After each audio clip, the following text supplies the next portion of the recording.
Hi, guys, and welcome to Quick Tip DSP Tips with Brian Mitchell, special guest Mary Lou from Arc Audio. Today, we're going to learn all about Arc Audio DSP with the man, the myth, the legend, the expert. All right, let's get back to all of this. I'm going to turn me back on, and I'm going to go add to stage, add to stage, add to stage. All right. Can you make yours bigger? Oh, nice, Mike. All right, let me also let me do. We got one more thing to do here. There we go.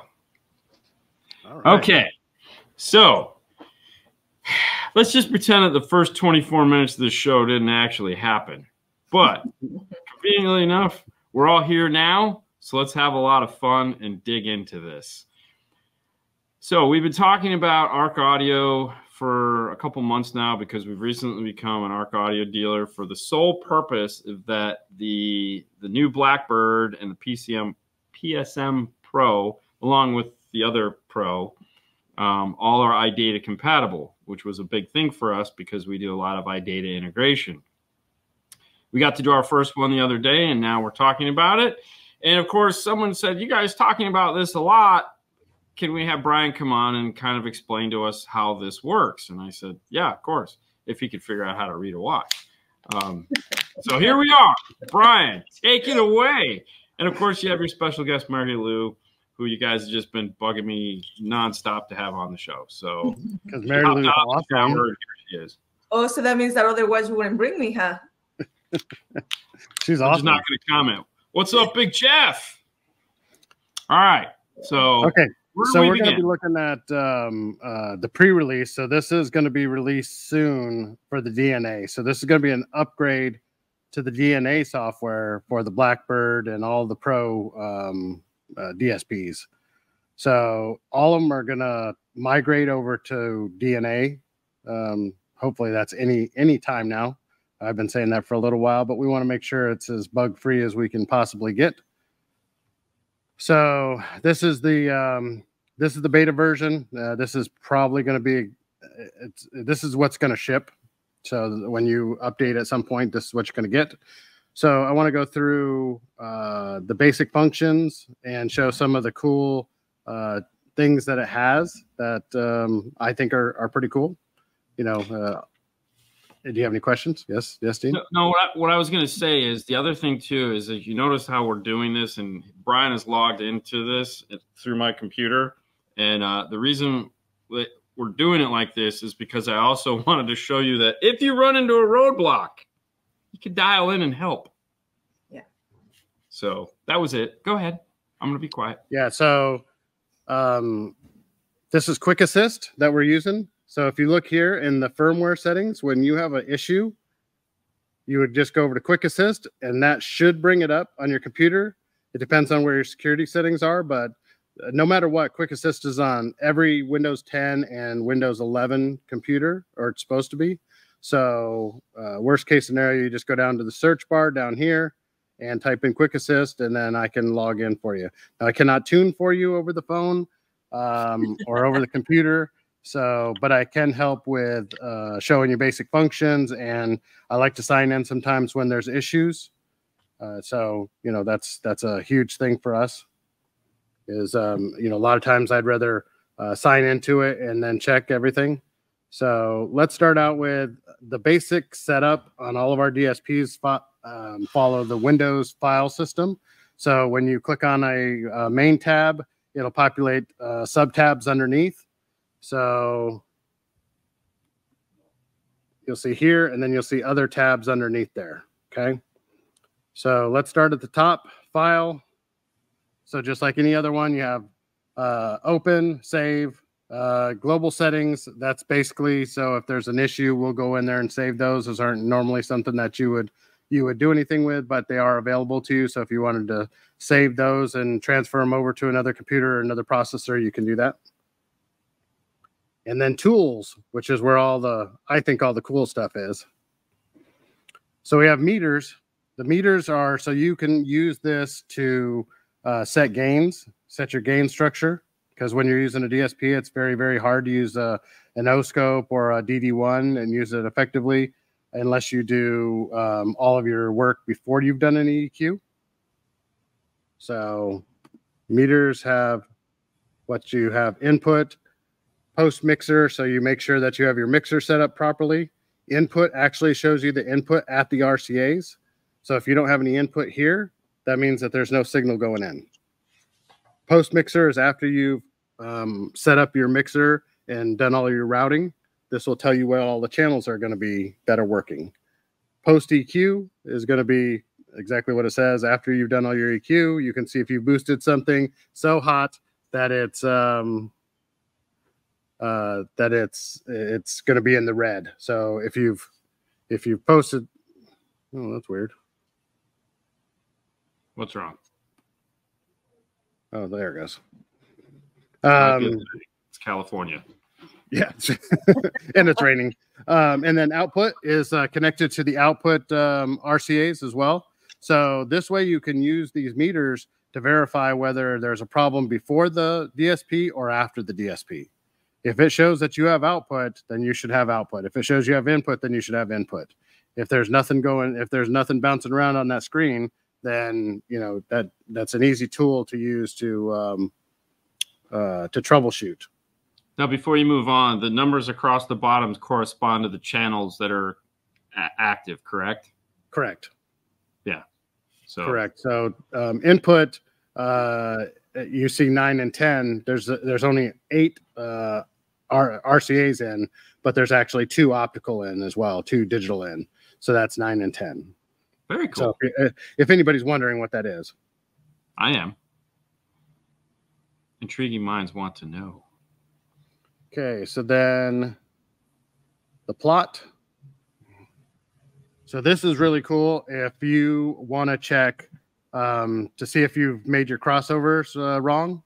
A lot of times on a bandpass crossover, you'll mix up the high pass and the low pass, and you get no sound out of it. We get that a lot where troubleshooting, somebody calls in and they say, I got no output.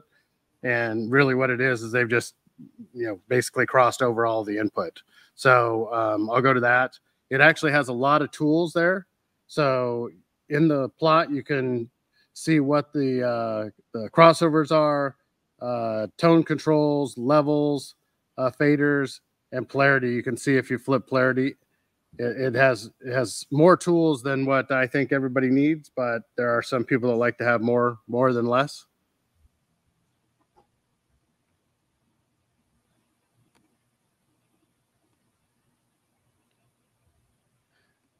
Mixer Assistant. So if you look at this, this is a nice, easy visual way. Nice, easy. Oh, this is okay. So when you're looking at this versus this mixer, I like this one better. You like that one better? Okay. Yeah, the other one I actually like that one better too. But a lot of people like this because you can just follow the lines. All right. So give me 1 second here. I'm going to answer this question. Sure. I might have missed it, but how can ARC log in? Does the DSP have a Wi-Fi input?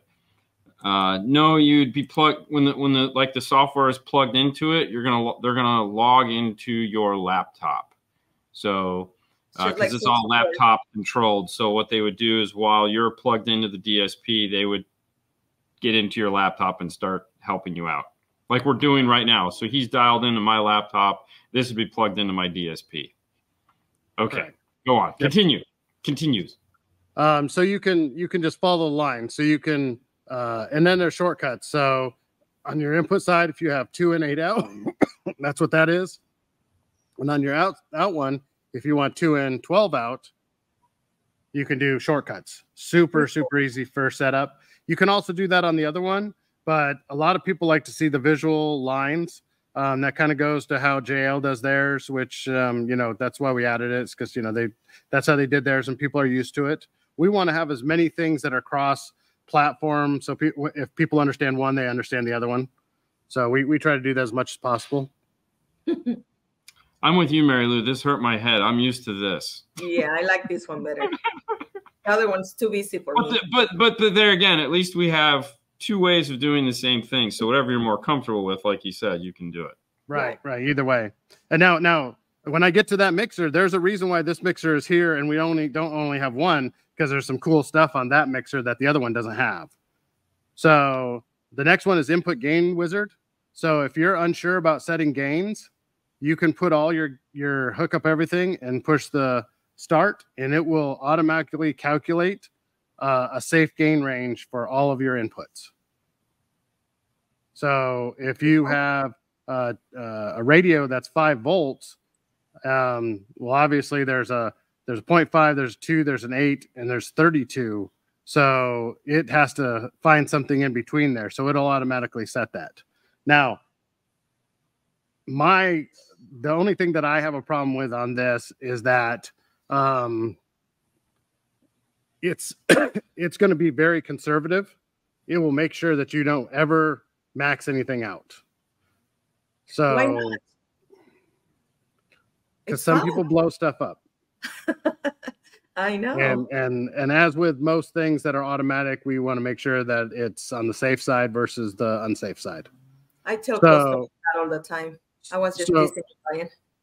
Yeah, so I think that for most power users, they're never going to use this. But for entry-level users, that's going to be something that will help them get set up initially. And to answer your question real quick, Big Jeff, this is like DSP software.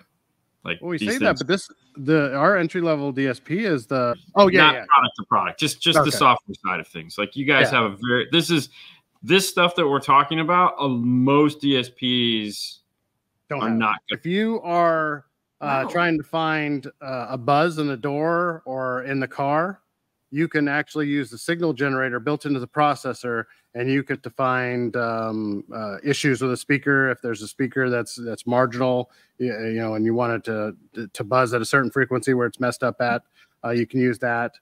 We have a sine wave, we have sweep, we have pink noise. So if you need a down and dirty pink noise and you forgot your disc or your USB, which hopefully you don't, you can use the pink noise in this to tune with. Now, keep in mind that if you use the pink noise in this, it takes the head unit out of play there. So you aren't going to be EQing whatever the head unit is doing. So that it has its good parts and its bad parts. But if you're short of time and you're trying to tune and that's all you got, then it does wonderful for that. It's a good pink noise. We also have a pulse and we have burst. Pulse and burst probably aren't going to be used by most people, but there are some times when that comes into play. So, but you can set your frequency that you want it to play. If you just want to do a sweep and you want to do in a certain bandwidth, so it's only showing you woofers or something, you can change that. So, is that pulse like a polarity pulse? It is. Okay. So you could use that, like so. For example, this would be really helpful to use if you're doing like a portable DAC. Correct. That's where it would come in handy the most. If you're using a digital input, then you can probably use this for most everything.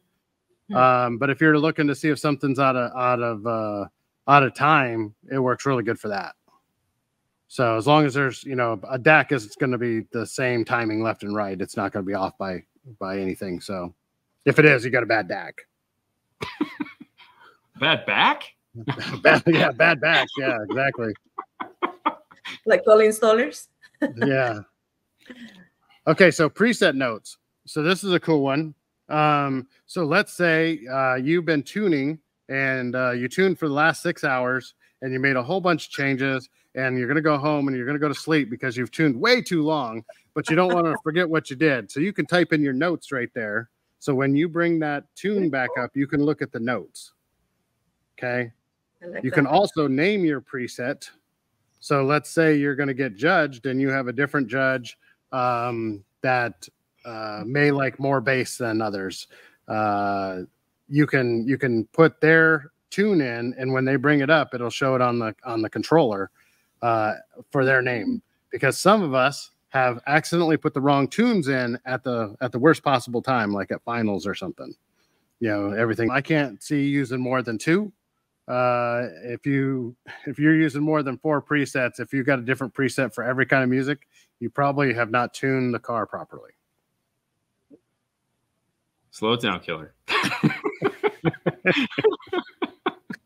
But that, again, that's a cool feature, and it will come up here in the top. So when you do name the preset, it will come up there in the top.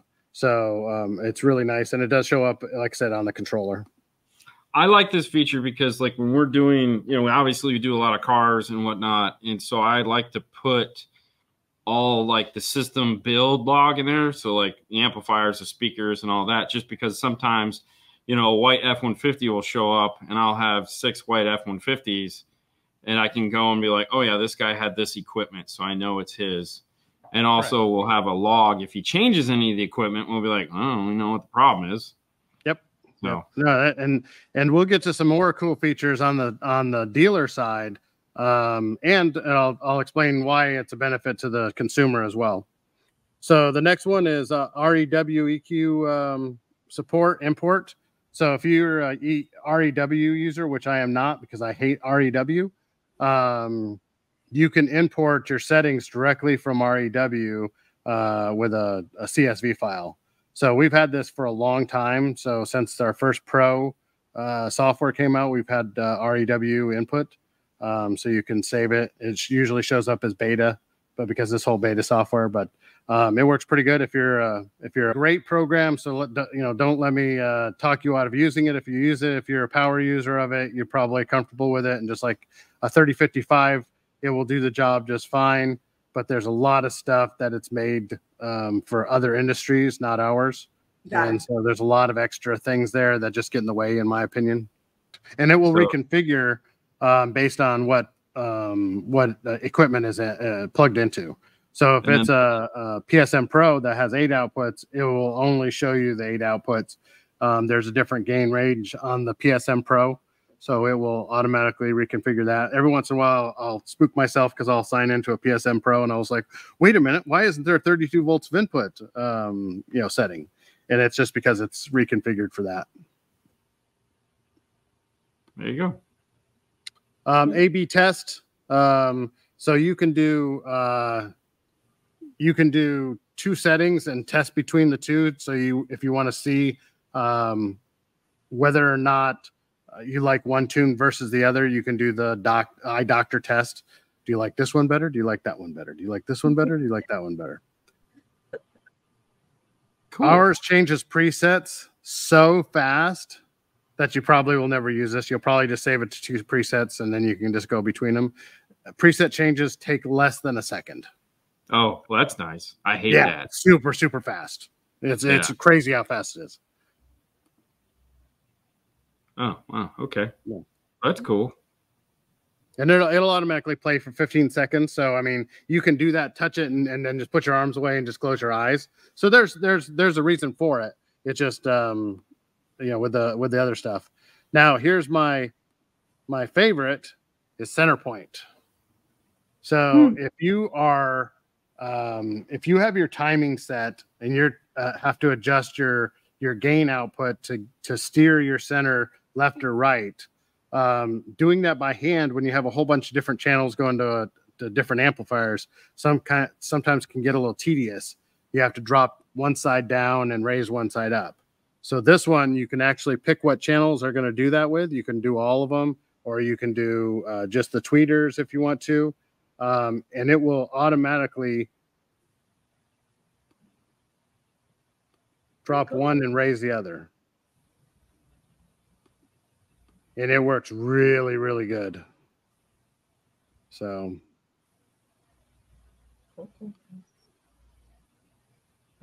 And then the other one is just data logging, which won't be on the final. Okay, input DSP. So before you go on, sure. Christian is dying to know about the noise gate. Just a brief second on noise gate. See how good it worked? You couldn't hear anything. Yeah. Dude, I thought something broke in Brian's head there for a minute. What the hell?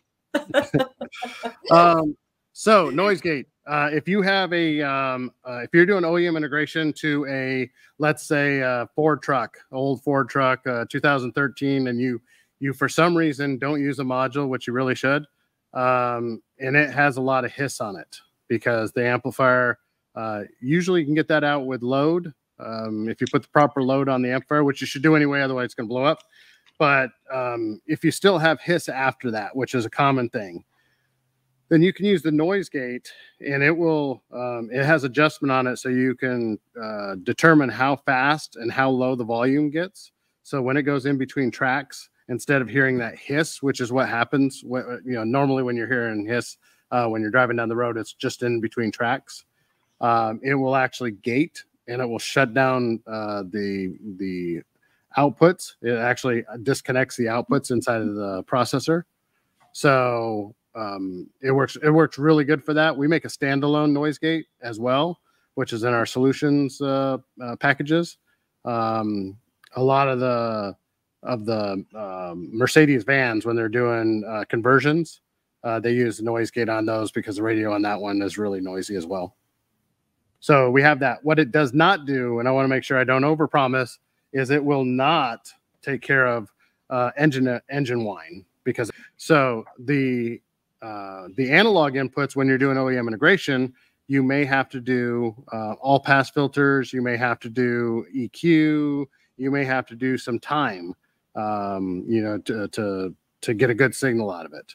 Now, OEM integration cannot be done on a center. If you have if you cannot turn off the surround, if it's one of those cars that just has surround, you're going to have to do channel by channel. But if you have a car that you can turn off surround, so if it has center point on GM or some of the other ones that you can turn that off on, then you can do OEM integration, and you can usually get a signal that's pretty close to an aftermarket radio. I say that if I have an option of a module or an aftermarket radio, I usually will do that versus OEM integration. But there's lots of cars out there where changing the radio is just not an option. And there are lots of low production car numbers, cars that they haven't made very many of them, that they haven't spent the time to make a integration module for. So that's where this comes into play. So let's say you're looking for an all pass filter, because that's like our number one thing here in the world is all pass filters. All pass filters on the left hand side, and we would go down here. This is set for a parametric now. We would click that, and you can see all pass filter 1 or an all pass filter 2. All pass filter 1 is only one side of an all pass filter. All pass filter 2 is both sides. Now, what's an all pass filter? All pass filter is okay, so you don't really have to go deep into that, because we have Andy. Andy spent a half hour on it the other day. So for all of you guys that are like, I don't understand all pass, we did the other day with Andy Waymeyer. He covered that thing way too good. All pass filter, so you can negate it. You are not turning it off on the side that has it. You're just putting one on the other side, and then it just goes away. But again, go watch that. He does a really good job. I did watch that, and it was a really good explanation of all pass filters. But we do have both tools. We have both, so you should be able to do anything that's in a car. We went overboard, so right now I think the most all pass filters we've seen in a car is 5. Those engineers who are thinking of all the places they can put an all pass filter to screw us up. We have plenty to go around. Fan of that, but there are lots of people who tune that way, and they get their results they're looking for. So more all pass filters, the better for that. So we've got you covered. Now keep in mind, guys, this is a tool, and some of you guys out there have big toolboxes with 500 wrenches in them, and you use 3 of those wrenches. You just want the really big toolbox with all the wrenches. This is the really big toolbox with all the wrenches. So don't get overwhelmed by it. Just understand that if you have a problem, it's got probably the right tool. yeah, this is the tool. Okay. Now again, remember, this is just the input EQ. So the way the EQs work is going to be the same on the output EQ, but this is just for electrical. So this is just turning the electrical measurements from the radio into a usable signal, so you can do acoustical tuning with the other EQ. Okay. So we do have low shelf and high shelf. Yay. Yes. So if you want to turn up the volume and you want it to be on more than one speaker at a time, that's the easiest way to explain it. You can turn up that whole frequency. So if it goes into the mid-range, you can turn the tweeters and the mid-range up at the same time. If you want to make a notch filter, use 2 of these. Oh. Oh, you suck. Because somebody said they wish they had notch filters, and I was like, oh, well, when we do this class, I will mention that. Yeah. Who's that guy? I wonder. Yeah, I wonder who that guy is. I don't think he's here. Yeah. And then you have parametric EQ, which was what we started on, which you can change the Q. All pass filter 2s, you can change the Q. All pass filter 1s, you just pick whichever side, and it's automatically 9 degrees out of phase. So we're up here at the top. You pick what channel you're working on. So if you're working on just one channel, you can connect them. If you're working on all the channels, you can click all of them. Now, Cool. what is cool about this is that and we're going to turn one band down. Okay. Now we're going to go over here and we're going to turn them all back on. It's going to say, hey, you've got something on. And we go, okay. And now if I turn this up, it won't go all the way up because The one band is already up all the way. That's crazy. So that is a cool feature because a lot of EQs out there, other products out there will erase everything whenever you do a global. So you can do individual speakers. So our tuning philosophy is do each over here. So let's say you want to start from scratch. You go over here and you push all defeat. Says this will change all of them back to their default settings. And now you can start over again. So you don't have to go back to each one of them, type in 0. Now keep in mind, this is the input EQ. So most of the time, you're walking right past this, unless you're doing some form of fix. Correct. This is only for OEM integration. Right. Okay. So don't get too scared yet. Yeah. So let's go to the mixer, which is where we were talking about earlier. And you see we have all these input gain ranges. So if we have a normal 4-volt head unit or even some 5-volt head units, generally 5 volts on all of them. Sony is an example of one that is really 5 volts on their better units. Most of them, though, that say 4 or 5 volts is 5 volts with bass and treble turned all the way up. Yes. Okay, so normally 2 volts is where you're going to put it if it's a 4-volt output radio. Sony is an exception because they actually have a good output out of there. I think Kenwood has a good output, but there are other ones that I don't want to name that don't. It's only 2? Yeah, most of them are going to be at 2. So, but if you're doing OEM integration, you may need 32 volts of input because that's going to handle probably 95% of cars out there, other than the Mark Levinson system or some of the high power BMWs. So 32 volts will handle almost everything. If you got over 32 volts, then there are other products out there that you'll probably have to put in front of it, but you've already figured that out by then. So one hopes. And if not, then I'll tell you when you call. Yeah. Okay, but let's go up here. So let's say you get that Sony unit that's 5 volts. So if you have 2 volt, have it set for the 2 volt setting, it's going to be loud really fast. You won't be able to get up to maximum volume on the radio, which sometimes is not something that you want. A lot of times you want to use all of the radio's input, so the volume has some range there. You don't want to just go from nothing to full blast and 3 notches.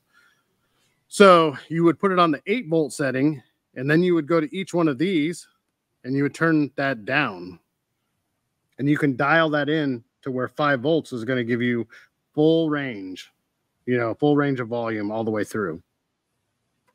So it's an awesome adjustment. So you don't just get locked into one gain range. It's either too loud or too quiet. You can make that work with every single one. So You have to do that by channel though. So if you're using 2 channels out of the head unit, you have to do 1 and 2. If you're using all 6, then you're going to have to use six of the inputs. Cool. Okay. So output DSP. So output DSP has lots of tabs. Okay. So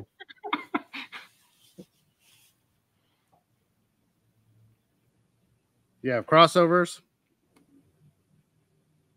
And we give you lots and lots of crossovers. Okay. You got Linkwitz Riley, you got on the crossovers, and you want to try something cool. There's a lot of cool crossovers. The Chevy Chevs are awesome if you're 18 dB. Yeah. But for most people, including myself, 24 dB Linkwitz Riley on the high frequency speakers, and then the subs will be a 12 dB. Sometimes I'll use a Butterworth 6 dB on a sub, but again, that's personal preference on tuning. Each one of these can be set so you can choose whether it's a high pass or a low pass. If you're doing a sub, let's say, you're going to turn off the high pass. And then you'll only have stuff going to the low side. But if you want to make a band pass, so you want to have frequency range for a mid-range, which is going to be, say, from 200 to 5,000. High pass is going to be your 200 side. Okay. And this is where some people get confused. They say, high pass, wait a minute, that should be the high side of that.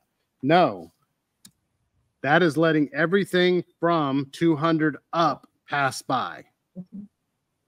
Your low pass is going to be on the high side at 5,000. That is going to stop everything from 5,000 and above from going above that. So let's go back to our tools and we will check this. We also have the link channels because most channels are going to be symmetrical. So if you do that, you only have to do the settings up here and it changes it for both channels. But if we go up here on the tools, we go to plot, we can actually see. Let's turn all these off. Can you rename the channels?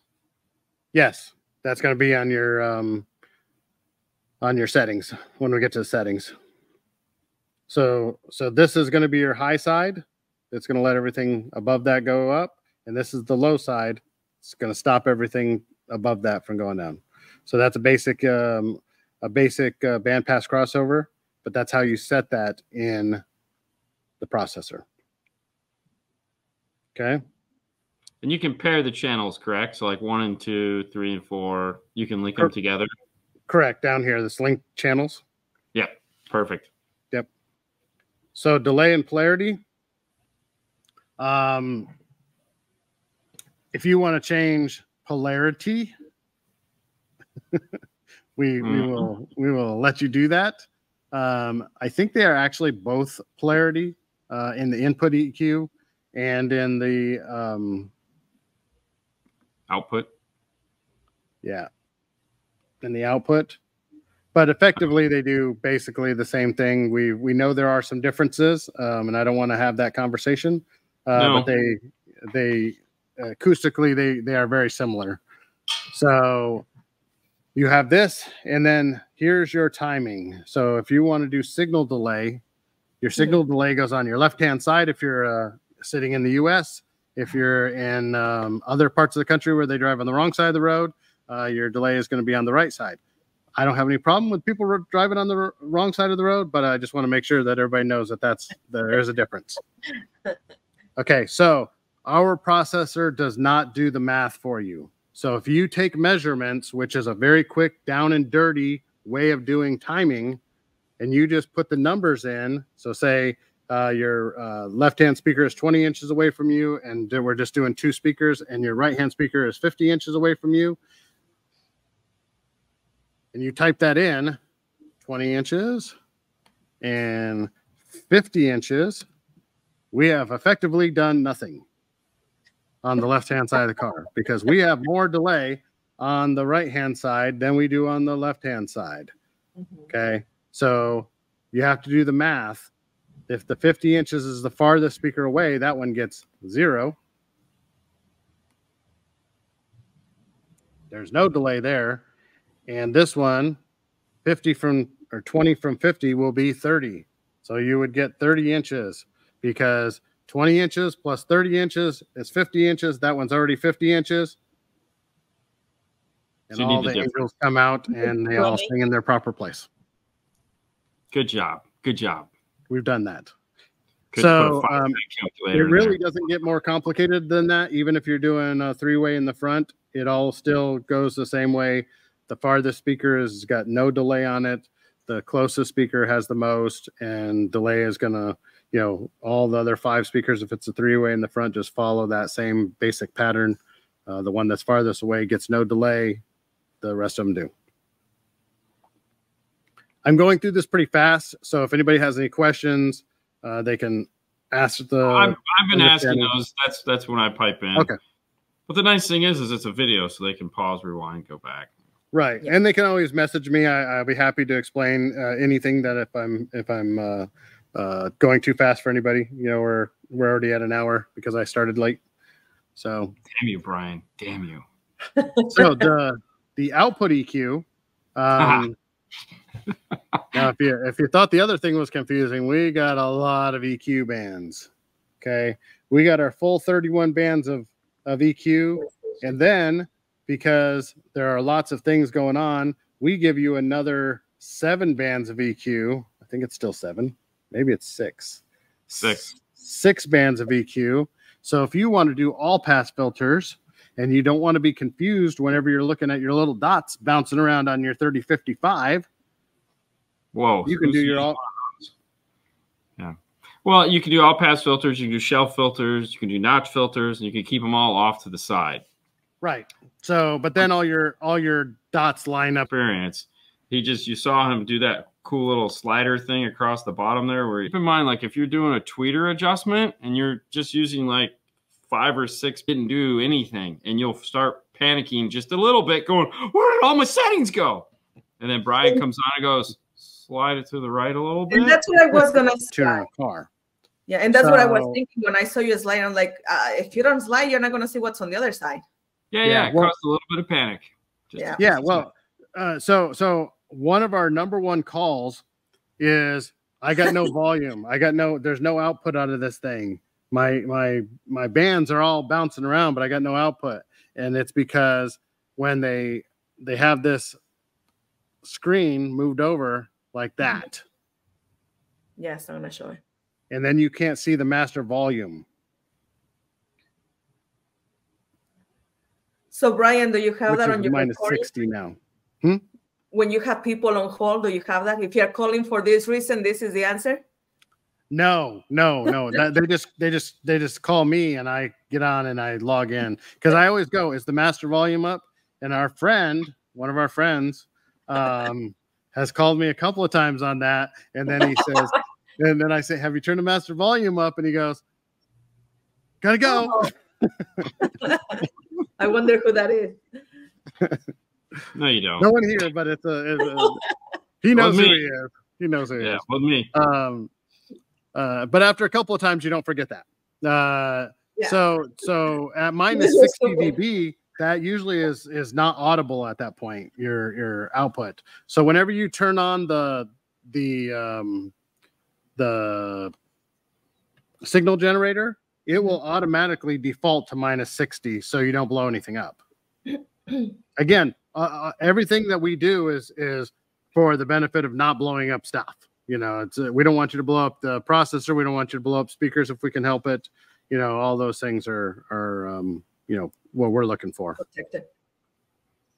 So again, just like the other EQ, it's individuals. If you do something, it's going to give you a warning saying that keep in mind that there's something done on a band, whether it's a all pass filter or whatever. So that's a normal warning whenever you do that.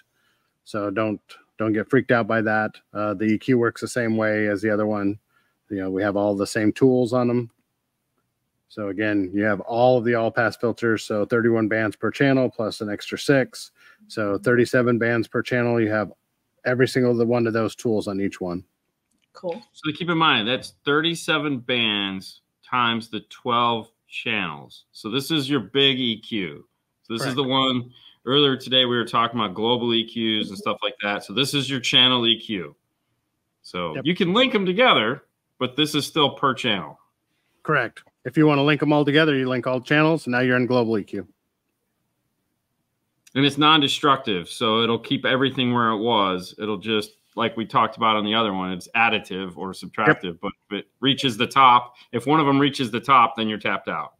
Correct. Or the bottom. It works the other way too. So if you're doing each individual speaker and one of them's got a huge boost on something and you have to bring it down, then the other ones, you may have to click that one off to do the rest of the adjustments. Because more than likely that's going to be a acoustical thing in there. And this is the new Maestro compatible software. Correct. This is new Maestro compatible. Yeah. Yeah. So there's some updates. We've been working on Maestro compatibility. We do our best to keep up with Maestro. Whenever we're working with another company, we want to make sure that you understand that there's two different companies happening and they got their different ways of doing it. So we do our best, they do their best, and we usually have a pretty good outcome, but not always. There are some times when things don't work right. All right, move on to the next tab. Okay, so this is a Blackbird that we're talking about. So there's no gain controls on the side of the amplifier. Your gain controls are levels. So it's one of the reasons why I like the built-in DSP on amplifiers.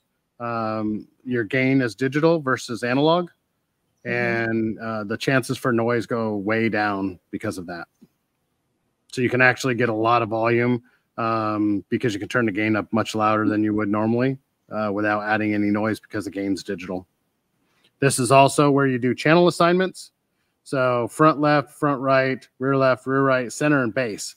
And you have to do this when you first set up your processor, because that's how Maestro and that's how the tone controls work. So if you want your bass knob to work on your PSC and it doesn't know what channel the bass is on, then it may turn up one of these other channels.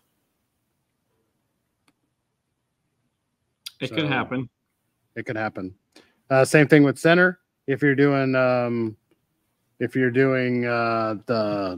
up mixer, because we do have the up mixer, which I kind of missed in the mixer assistant.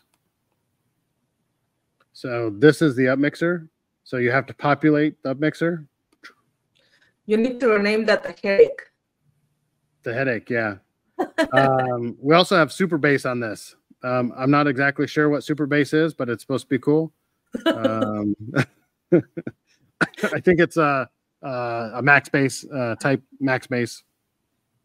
So mid bass is if you want to get a little bit more mid bass out of something, you can use that. I don't think it's an epicenter type thing. I think it's more of a max bass. Oh no, we like epicenter. No, I know. Epicenter's cool, but it's also not our product, so we don't want to steal other people's. Yeah, we don't want to steal other people's products. Pat doesn't. Okay, we won't tell. Yeah. All right. So your up mixer is gonna do that. Then you have center, left, right. I'm not an up mixer guy. I think that's usually known to most people that I'm not an up mixer guy. But if someone wants to go down that road, it does work reasonably well most of the time. So I say that because I'm not an up mixer guy. So yeah.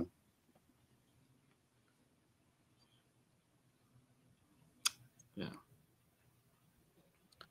So that's your settings there and the levels, tone controls.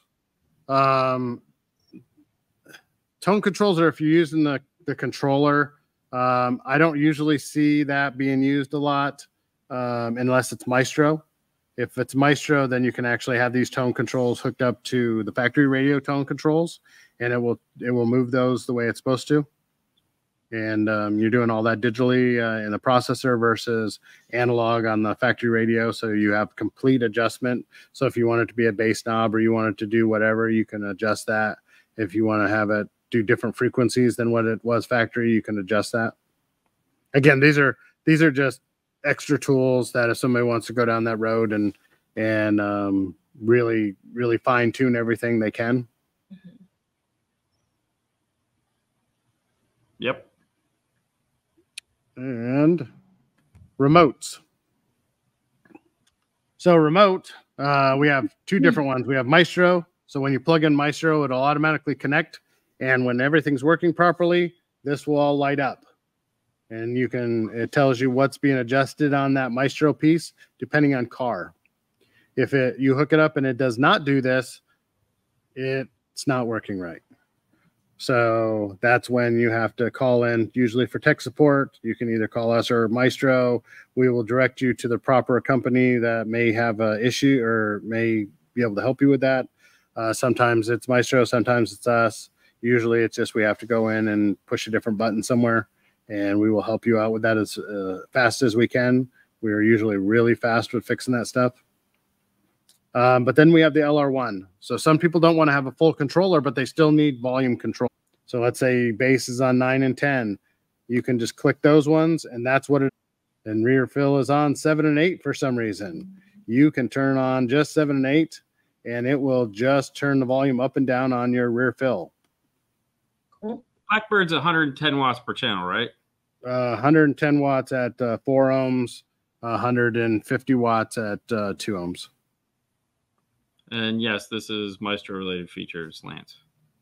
The LR1 is not. The Maestro previous, the Maestro part. Yeah. Correct. No, you're yes. good. You're good. You're good. I'm just answering some of the questions while you breathe. Yeah. The Maestro does take an extra harness. So just like on the Maestro side of it, you need the integration harness. You need the appropriate harness that plugs into the processor. So for a Pro processor, the Blackbird or any of them but the PSM Pro, it takes a OEM harness that plugs in, and you could need a digital harness as well, because there's a digital harness if you have one of the new cars that have digital out and it's just doing a pass through. So we have a digital harness.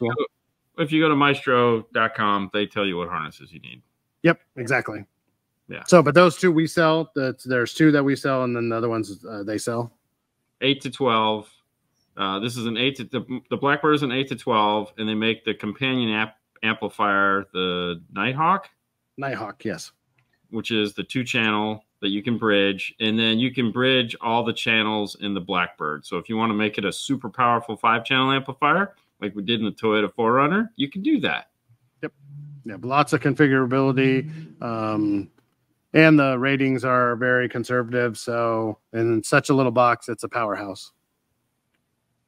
Okay, so then we go down to settings.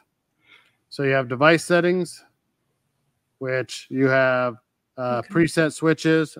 You can change presets by putting a positive or a negative signal to appropriate connector on the Bluetooth disconnected. Okay. Didn't want to talk to me after that. So there's a bunch of cool features that can be used for. So if you want a 2-seat tune and you only want it to be on when someone sits in the passenger seat, you can actually use the pressure sensor built into the car. That is This is the little 2-wire pin that it comes with that plugs into the amplifier. Oh yeah. Yeah. So this is what he's talking about. You don't have to plug it in if you don't want to do anything. You don't plug it in. Right. But if you want to do something, think of it as like just triggers. It's kind of cool. It's just triggers. But you can you could hook it up to the seat sensor. So if when somebody's sitting in the seat, it changes the tune to preset number 2. If you're doing tailgating or you have a work truck, you can have it do a read switch on the tailgate. So whenever you open the tailgate, it switches from internal speakers to external speakers. And you could do your tailgating without doing anything. It's just set up. So there's a bunch of cool stuff like that. Now, it will not change where the outputs are going, but it does change the preset. So you'd still have to have extra channels or channels that are being used for outside speakers.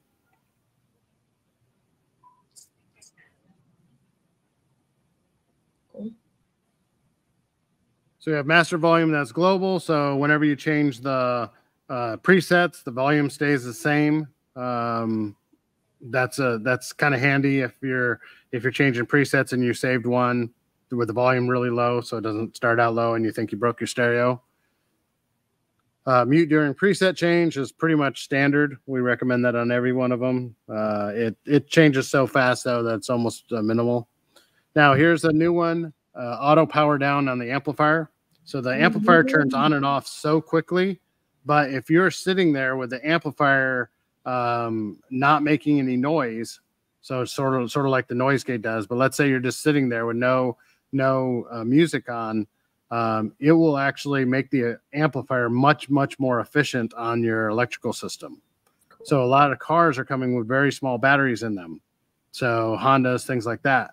And when you're sitting still and you're not listening to the stereo, you don't want to be pulling any more juice than you have to. This is, even though the size is deceiving because it's so small, this is still 1,000-watt amplifier. So in the past, think of a Rockford Power 1000. Okay, that's an amplifier that was this big. Okay, it's huge. This is the same amount of power as that. Maybe a little more. Okay, so anytime that doesn't have to be running, it's cool, and it powers up so fast that you don't even know that it actually happened. But it does make the idle current, much less. Yeah. Enable Maestro should automatically come on whenever you plug in a Maestro module. On the new stuff, it should automatically detect, but that's one of the places where we'll go to check something. There's a warning on the PSC. We do let you disable it. We will not let you just disable it without giving you that warning one time. So if that's clicked on, you still have to go in one time and say, I understand that I'm not going to be turning the volume up while I'm driving with one hand with a burger and the other hand on a soda.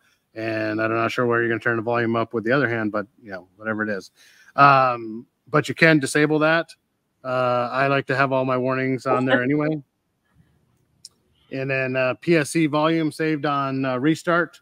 Now, this is one of those ones that's kind of iffy because sometimes when I'm coming home from work, I am not the same person that goes and gets in my car the next day.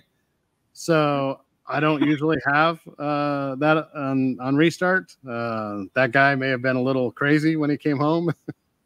So I like it to start where I have it set. Cool. And then we have auto detect for SPDIF.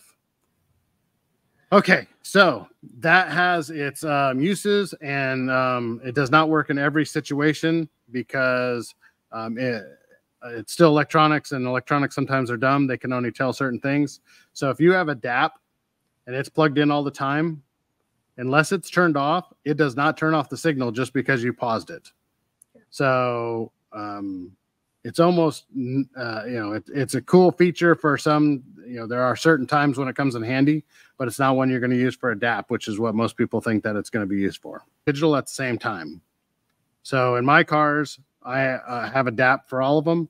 And if I'm not using the DAP, I just turn the volume up on the factory radio and I listen to the factory radio. When I'm listening to the DAP, I turn the radio down on the factory head unit and listen to the DAP. So and Dean always screws it up. Damn it, which knob am I turning? Right. So then you also have output bridging. So it's giving me an error because we don't have anything else hooked up to it because it doesn't know what it is. But yeah, that's the bridging we talked about earlier. Yeah. Yeah. Yeah, we already talked about that. And then speaker load, you do want to change the load. So to 2 ohm or 4 ohm. I think that's for a future option. I'm not sure that that's going to do much. Are you still working? Yeah, I got it. A lot of our other amplifiers, we have impedance matching. So it can actually put out all of its power at whatever ohm load we want. I'm not sure that works for this specific item. It may be for a different item. But because it's a beta software, it may not be hidden yet. But that is possibly something that may be seen in future releases. All right, we got 4 minutes. What do you got? Firmware. Okay, so we're on beta, so none of this really matters. But if you're looking for to see if you're on the current firmware, this will automatically detect if you're in a bad firmware as long as you're hooked up to the internet, and it will tell you, hey, there's a better firmware out there. If you get that warning, please update the firmware. Yeah. Because if you have a problem with something and you call in, the very first thing I'm going to say is, oh, we fixed that on the last firmware update, and I'm going to do that for you. So firmware is free. Firmware is all free. Or the software is free too. And the software, and everybody can download the software and peruse it at their leisure. We have all these buttons down here, all these lights. These are your clipping lights that match up to the meters. These ones actually are a little bit conservative down here. We have the link, so if you're plugged into a processor. They're not on and off lights too. They're actually color coded. So it goes green, yellow, red, and it changes with intensity. So it's not just like red, bad. It's like green, green, light yellow, dark orange, red. Yep. So if you're using the preset switches, you have to click this button so it knows what to look for. Okay. So if you're using switches instead of a controller, don't use that. If you're using a controller, unclick that. If you're saving a preset, you click this button. It will normally say, do you want to save preset 1 to preset 1? If you do not get that, you are not saving a preset. We do have autosave, so you probably already saved it anyway, but if you're trying to transfer preset 1 to preset 2, then you click that. It will say, do you want to save preset 1 to preset 2? If you don't get that warning, you're not saving nothing. And I will say this about their autosave feature. It's freaking remarkable because the first one of these I was using it, and I did this thing dirty. I mean, I was unplugging it, plugging it back in, just being really doing all the wrong things. Yep. And every time I'd plug it back in, it would start up exactly where I left off. It would be, I didn't lose anything in a situation where I should have lost everything and had a very bad day. So their backup system on this is amazing. Nice. Yep. So, so you got your presets. If you have a DC Protect, it's going to light up there, thermal, voltage, amps, if your noise gate's on or off. If you have digital lock, if you have a DAP or you have something that has digital in, that will give you a digital lock. If that is not green or blue, sometimes it's blue, sometimes, or if it's green, I'm sorry. If it doesn't turn green, that means you do not have a digital lock. So maybe you have a broken cable or something. I think that's good. Good job, Brian. Good job, Brian. Yay. You made it. You made it. I gave you an hour. You got it done. Hey, guys, thank you so much for playing with us. I don't want to keep you any longer. It worked out in the end. That's all that really matters. So, hey, cool. Thank you, Brian, for coming on. Mary Lou, for the fans that all just begged for you to come back. Mary Lou's the best. Oh, yeah. Thank you. We all are. Thank you. Brian, man, you killed it as always. Yep. And that was probably the fastest you've ever done that. That was so that was fast. I'm gonna edit it just to the 1 hour, guys, and I'll republish it for you guys so you guys can have access to that and go through. And like you said, if you do have any questions, you can reach out to him at Arc Audio, and he will answer any of those things. Or Facebook. I mean, you can add me on Facebook and send me a message. If you send me a message and you're not a friend, I probably will not see it. It automatically sends those to a different place. Message hell. Yeah. Anyways, that's it, guys. Thank you so much for tuning in today and giving us your time. You guys are great. We'll be back Monday to answer more of your questions and have a wonderful time. That's all I got. Bye. Bye.